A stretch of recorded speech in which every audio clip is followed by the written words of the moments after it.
আজ বাড়িতে কিছু অতিথি আসবে, তাই সুইট ডিশ হিসেবে তৈরি করলাম ছানার পায়েস। খুব সহজে তৈরি আর অতি উপাদেয় খেতে হয়। 1/2 লিটার দুধ আমি ঘন করে নিচ্ছি।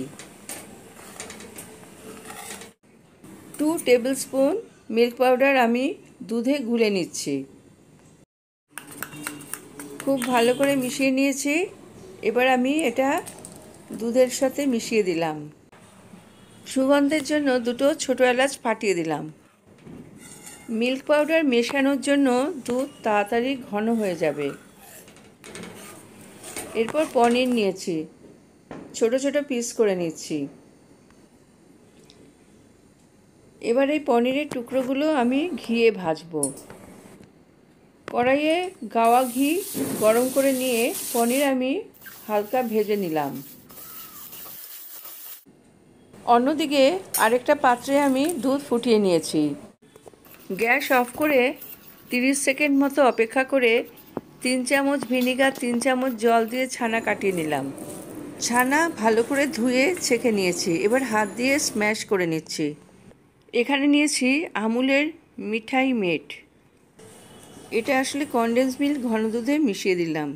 এখানে নিয়েছি গোলাপ জল। ঘন দুধে 1/2 চামচ গোলাপ জল মিশিয়ে দিলাম, এতে সুন্দর একটা গন্ধ হবে। এরপর স্ম্যাশ করা ছানা ঘন দুধে মিশিয়ে দিচ্ছি। আর ভাজা পনিরটাও আমি দিয়ে দিলাম। আরও মিনিট 10 দুধ আমি ঘন করে নিচ্ছি। দুধ ঘন হয়ে ক্ষীরের মতো হয়ে গেছে। এখানে কিছু পেস্তা নিলাম।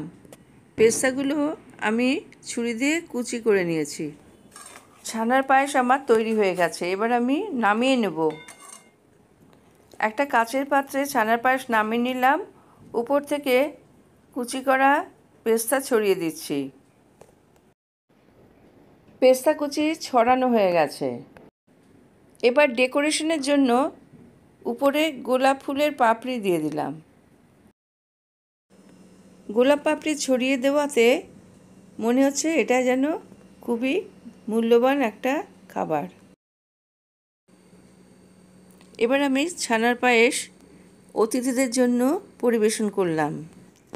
খুব সহজে আর অল্প সময়ে এই মিষ্টি পদ অতিথিদের জন্য আমরা সহজেই বাড়িতে তৈরি করতে পারি।